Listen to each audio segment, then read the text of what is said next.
at the top of the city of Hamilton.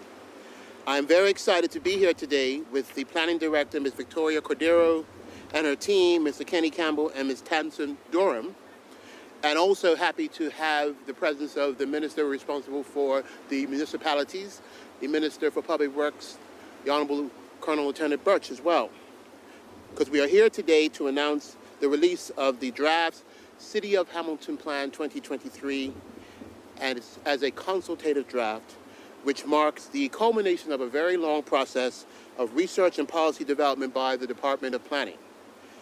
Before going on any further, the public must understand that this document is for consultation at this point. We designed it to allow as much feedback as possible to be received from the public and other important participants and stakeholders around matters concerning the city. Comments received as part of the initial consultation will be used to continue to shape the plan and its progress through the various phases that it must go through before it can be finally adopted. To be clear, this is the earliest stage of the process and the first opportunity to influence the content that is in this document. Therefore, please read the plan alongside all the other supporting information that will be shared with the public as we go on, because we want your feedback. The release of the consultative draft represents a new method of preparing land use plans in our island of Bermuda. We have adopted a three-stage planning making process, creating increased opportunities for meaningful public engagement. Introducing another phase to the consultative process will increase public participation and create a framework that provides greater scope to resolve issues that may arise early in this process. Furthermore, the plan is being released as a non-operative document, meaning that planning applications will continue to be determined by the existing City of Hamilton plan, which was finalized in 2015, until they are fully adopted in law under the new plan. Again, the process helps to ensure that an operative plan will only be in place following a very exhaustive and rigorous consultation process. And we are satisfied that everyone has had an opportunity to contribute. As set out within the accompanying City Survey Report 2023, in preparing this consultative draft, the department collected a wealth of statistical information and conducted detailed analysis of some of the issues currently affecting the city.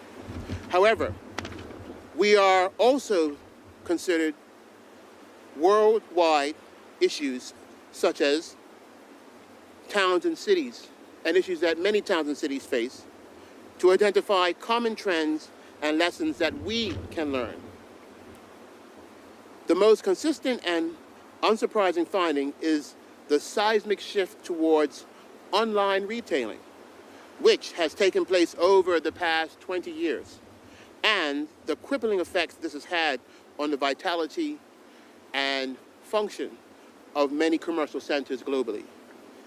There is widespread global recognition that the long-term viability of town and city centers will require much more retail activity, and some major cities worldwide are fundamentally changing what towns and city centers aspire to be and what they intend to offer the community.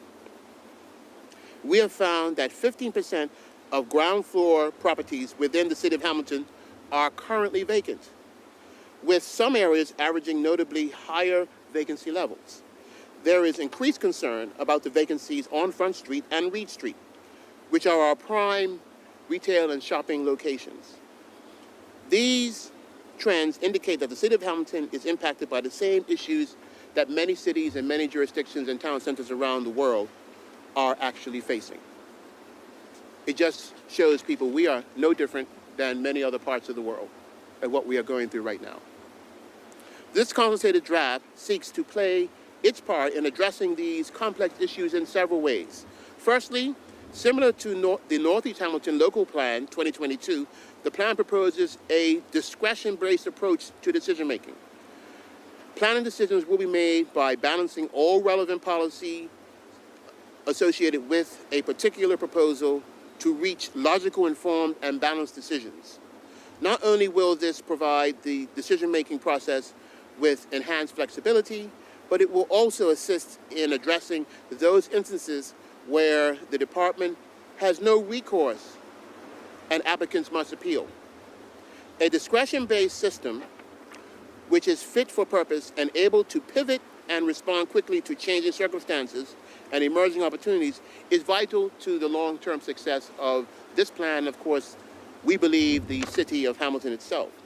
This system style has been comprehensively tested in other jurisdictions, and whilst we will closely monitor how it functions in Bermuda, we are confident that the decision-making method around this works. I will now provide an overview for some key elements of the plan. The overarching theme of the new plan is placemaking, a broad concept focused on creating places with a sense of identity centered upon the issues that contribute to the human experience of the places. Some key themes of placemaking include prioritizing pedestrian movements, creating distinctive buildings that respond to key features within the surrounding area, and create safe, welcoming spaces through intelligent design and passive surveillance. Another key concept that supports placemaking is ensuring that those who submit design proposals understand the site and its context. Placemaking supports a design-led approach to development, and successful design solutions almost always acknowledge and respond to context. This is vital as a component of the consultative draft plan.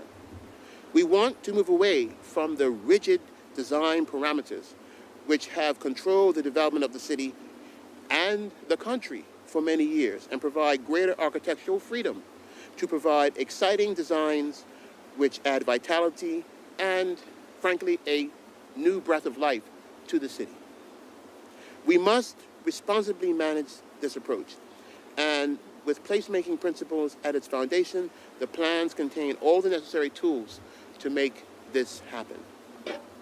The plan also recognizes that accommodating a more diverse range of uses within the city will enhance its resilience and withstand ongoing economic shocks or uncertain economic shocks. Research shows that outside of bars, restaurants, and cafes, there are very few parameters recreational facilities within the city. Furthermore, the city has minimal permanent structural and artistic uses, which can be a strong draw for tourists and locals alike. Making the city a destination rather than somewhere only visited out of necessity is one key underlying objective of the plan, and focuses on increasing recreational, cultural, and social activities in one way of achieving this. Just one of the ways of achieving this is through this approach to planning. Adopting an informed, flexible, and balanced approach to decision-making as proposed by the plan can help to achieve this in the long run. I also want to recognize the importance of high-quality public spaces to increase investment and make the city a more attractive place for spending time. Outdoor areas largely fall within the Corporation of Hamilton remit, which ensures the city's supportive infrastructure functions effectively. The plan requires developers to show how it can support the corporation's ongoing efforts to enhance the city's look, feel, and function by including a community benefits policy. We have tried to ensure that the underlying ethos of the plan aligns with much of the work being undertaken by the corporation to support the city's economic growth. To that end, the corporation has greatly assisted the Department of Planning in the plan-making process by providing a significant amount of background data and information set out within the City Survey Report 2023. And we are very grateful for the support of the Corporation of Hamilton in this effort. Other elements of the plan encourage investment and development within the city by identifying 4 strategic development sites, which include the waterfront area. The waterfront area has immeasurable potential and, if successfully developed, could be one of the island's finest assets in generating additional economic activity, whilst also being one of the reasons why visitors want to come to Bermuda. While there are limitations to what land use plan can initiate, it remains critical importance that the area is recognized for the potential, and the plan contains strategic guidance on key considerations which should guide any proposals regarding the future development of this area of the city of Hamilton. At present, the site provides for a significant portion of parking in that part of the city, and whilst public parking facilities are vital of any city, this is really underutilization of the waterfront area and something which the plan is supportive of rectifying. On the topic of parking, previous plans have sought to gradually minimize the volume of parking within the city for various reasons, including congestion, dangers of vehicles, exiting buildings, crossing pedestrian sidewalks, and the need to utilize public transportation more to reduce carbon emissions. In the city, almost every street has on-street parking, and the Corporation of Hamilton manages many public parking lots. These lots include Bull's Head, City Hall Car Park, Potterville Park, and Aylard Street Car Park, most of which don't operate at full capacity. Consistent with the placemaking principles, we want to create a greater sense of pedestrian ownership within the city. And while retaining parking facilities within the city is necessary, information collected in support of the new plan suggests that there is an excessive amount of land used for parking. We have even identified instances where buildings are demolished and the vacant lots are used for private commercial parking. This trend must stop, and if we want to support the city's long-term viability and vitality, this plan makes a firmer stance on this very issue. Considerations around climate change are a constant theme of this plan through inclusion of strategic climate change policy, supportive active travel, requiring sustainable designs and construction techniques, protecting the city's green spaces, promoting renewable energy, ensuring flood risk is appropriately managed, and highlight the role of landscaping can play in providing natural adaptation measures. The plan also introduces the concept of requiring energy statements to be associated with development proposals. Energy statements will ensure document evidence demonstrating that applicants fully considered the energy needs of the proposed development and took steps to minimize those energy needs through design and exploring the use of renewables with the commercial developments and developments within the city. As stated in the consultative draft, is supported by the City Survey Report 2023, and I strongly encourage anyone interested to read the plan alongside this document to provide a better understanding of the information used to shape its policy direction. The plan and all associated information are available on the Department of Planning's website at www.planning.gov.bm. I'll repeat that again, www.planning.gov.bm. Any comments can be submitted to the department at cityplan@gov.bm. Also, the option of responding to a questionnaire embedded within the story map version of the plan is available via the department's website. The questionnaire is designed to garner feedback and key policy issues. This first consultation phase will run from today, the 20th of January, until the 24th of March, 2023. Following the conclusion of this consultation phase, the department will review all feedback and prepare a draft plan. Upon completion, this plan will be widely publicized, providing an additional opportunity for comments to be submitted. Further details will be provided further as we enter that successive phase. Given that this plan makes a significant change to the process of content to previous land use plans, we wanted to do something fun and different to raise awareness and generate debate about the plan and the placemaking concept. Therefore, in support of the plan, we will be holding a placemaking design competition. To participate, any individual or organization must use the placemaking and design guiding principles from within the plan to present a development concept for one or more of the strategic development sites identified within the plan. A winner will be selected for each of the 4 sites. Complete details are available at, again, www.planning.gov.bm. Or I'm sure you can call the department if you can't get online. I know some people may be interested who maybe aren't as internet savvy. They can call the department and get guidance on how they can participate. I want to now acknowledge the hard work that this government department, the Department of Planning under my ministry, and all of the team have taken in getting this plan to the stage. And again, I encourage anyone interested to submit your feedback. If you require further information or want to talk to someone about the plan, of course, don't hesitate to call the department and somebody will be happy to discuss it with you. And with that, I wish to thank everybody for being here and everybody listening, and I'm happy to take, and myself and the team to take questions.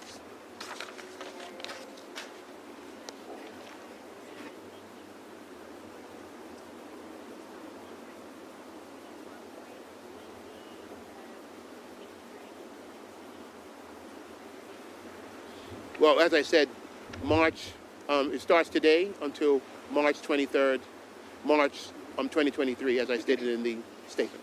So that's how long it will be. So it's about 3 months or more, and that is the time period that this phase will actually commence.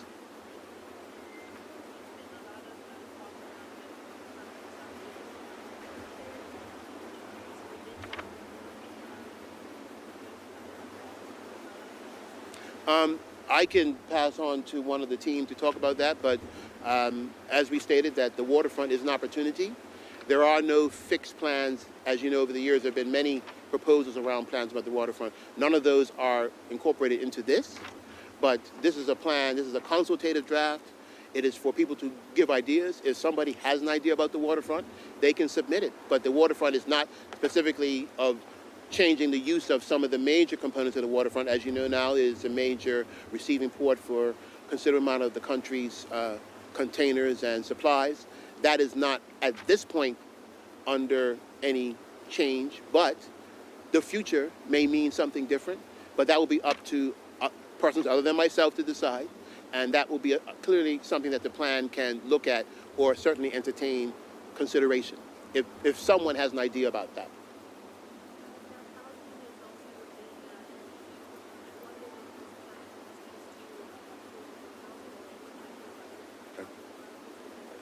I'll let the director or maybe Mr. Campbell or one of our other team deal with that specific detail. Thank you for the question.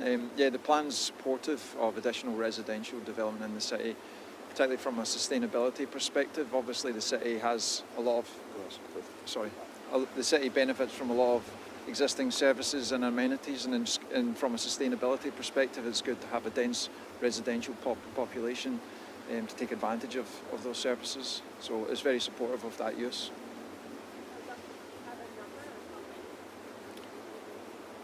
No, there are no numbers. It's just generally supportive of that form of development within the city.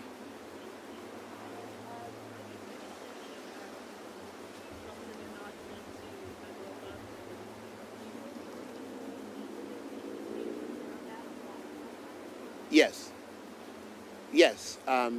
This plan contemplates, I can say, we will leave it up to, it is a consultative draft, but we will leave it up to those who give feedback to present ideas that might go beyond existing parameters. As I said in the beginning, this is to break the mold. This plan is to begin the process of breaking the mold that the city has traditionally been, I guess, constrained to, and that includes height, that includes different types of development, that includes uses of buildings, it is prepared to accept ideas around all those different ideas. So yes, subject to the appropriate, I guess, feasibility, any type of proposal can be entertained in this draft consultation. Could I just provide some additional details? Sure. Yeah. There is an You additional... go right up to so they can hear you. There is an additional appendix within the plan which provides design guidance, and it does recognise that historical policy position, which was the 138 metres, I think it is, above ordnance datum for containing heights within the city. So that is recognised as a piece of design guidance, but it's not in there as fixed policy in the same way that the existing plan approaches that issue.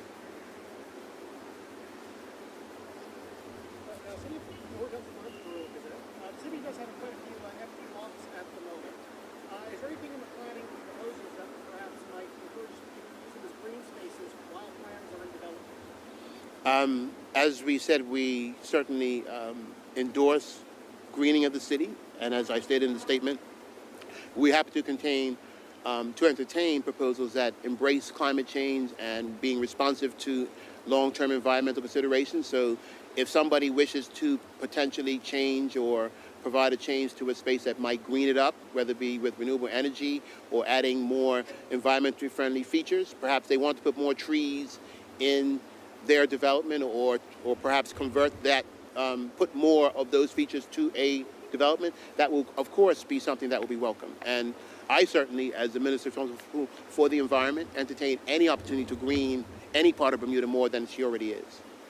I know in other cities, when it comes to empty buildings, some have done things to encourage what would be temporary art galleries in the meanwhile as more permanent occupancy permit. Is there anything in planning that can be done to encourage that sort of thing? As we said, this is meant to break the mold. So mixed use of some commercial spaces that might have traditionally been developed for just office space are things that are welcome to be considered. So this is to change that. And we know that in many cities around the world, mixed use of commercial areas is something that's been welcomed because it does advance the use of a space. It advances human traffic, it advances vitality. We know of plenty parts of many major cities that we know of where they've changed almost derelict spaces into great usable spaces for different things because they've changed the use of those historic buildings even, and they've made them into everything that you can imagine in places like lower parts of New York, the Docklands in London. We know of spaces where this has been done. And we're not a massive city like that, but we're a smaller city that can entertain similar consideration. One thing that has been discussed in past years has been pedestrianization of Hayward. Can you say is that something that is considered in this plan? It's a draft, consultative draft. I think if anybody reads, there will be discussion of that point of more pedestrianization. I mentioned that in the statement. It's something that clearly will advance more human use and more vitality in certain areas, and perhaps moving traffic from certain parts of the city will actually advance more activity in other ways. So pedestrianization, which has been talked about in some areas of the city, certainly I would welcome, and we would welcome people giving ideas on that.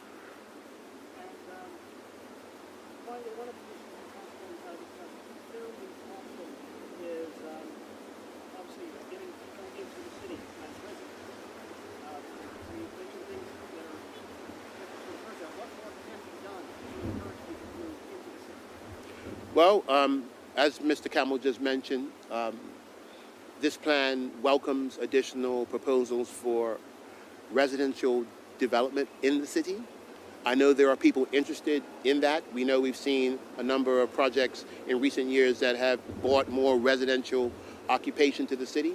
And certainly some of these lots that have been leveled and have parking lots, perhaps that's where some of the residential opportunities can be if people wish to contemplate it.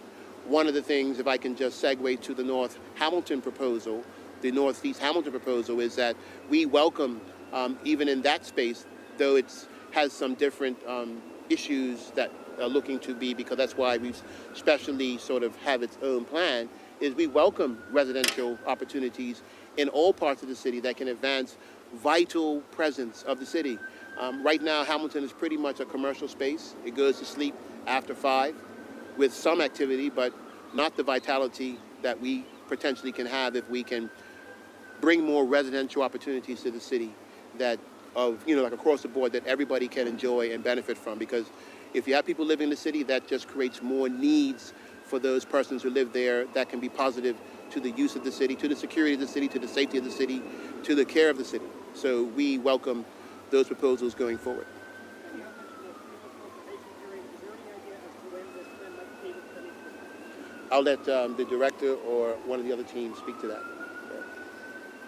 Good afternoon. I just wanted to make one point to your question just before this new one. The whole premise behind placemaking is to create a city that draws persons to visit, not out of necessity, but more because they want to.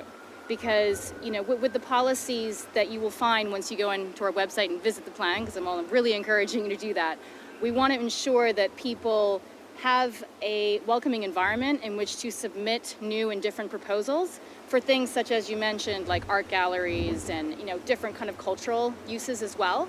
Because that's what we need to do, is we need to generate the footfall. Because once you generate that footfall, then you have more likelihood of persons, you know, visiting retail establishments, bars, restaurants, etc. So that is really the central theme for this entire plan is placemaking, and it's to do exactly what you just asked about. Now, in terms of time frame, again, we have a very helpful visual on the website that discusses like the proposed timeline for the eventual adoption of a final plan for the City of Hamilton. The first phase, as the Minister has discussed, is the most important because it's this feedback that will help us finalize the content for what is the draft plan. And it's that draft plan, which you will have seen for the Bermuda plan, where we invite persons to submit objections during the legislated formal objection process. And that typically we'll discuss, but there's a legislated time frame involved with that. And then once the department has had the opportunity to review any objections that are received and representations, because of course we could get letters of support of the plan and its policies. So once we've gone through that process, then we'll move to final adoption. So there is a legislative process, but this, as the statement indicated and explained, is that this is something new that we're trying. Before we get to reach a draft stage, we want to first get a feel for what the public think about what we've put together, because as the Minister mentioned, this is a very different plan, and we're excited to see how the public view it. Thank you.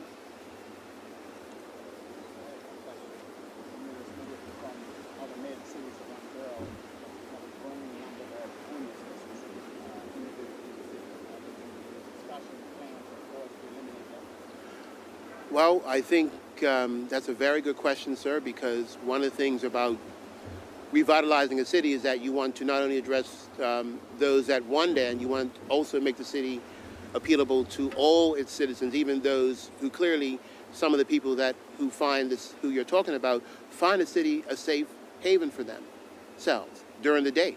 So we don't want them to feel that they have to go anywhere with all these changes. So I'm certain with the support of Public Works, as you know, the Minister for Municipalities is here. Those are issues that he's thinking about, and that as we make these changes, we will make sure that the city is welcome for all of Bermuda's residents so they can feel safe, even those who may not are part of the normal life of the city and its commercial activity, but those who need a safe place, a safe, hospitable, welcoming place that even those persons who you speak about will feel that they're a part of this. We're not trying to exclude anybody. We want to make the city vital for everyone. Sure.